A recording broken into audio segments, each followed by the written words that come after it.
నేను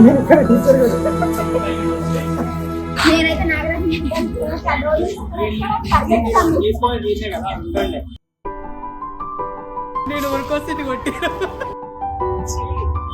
ఆయనకి బెల్ కుట్టి చేసిన ఆయన మంచిగా చెప్పిన సార్ బెల్ అయింది ఆల్రెడీ, మీరు బయట నుంచి వస్తున్నారు, క్లాస్ స్టార్ట్ అయింది సార్ అంటే లేదన్నా ఇంకా టైం ఉందన్న. లేదు సార్ టైం అయిపోయిందంటే 2 సార్లు చెప్పిండు, ఇంట్లో మళ్ళీ రిపీట్ చేసినాడు, కిందికి రా అన్నాడు. ఒక డీట్ కాడ కూర్చోబెట్టి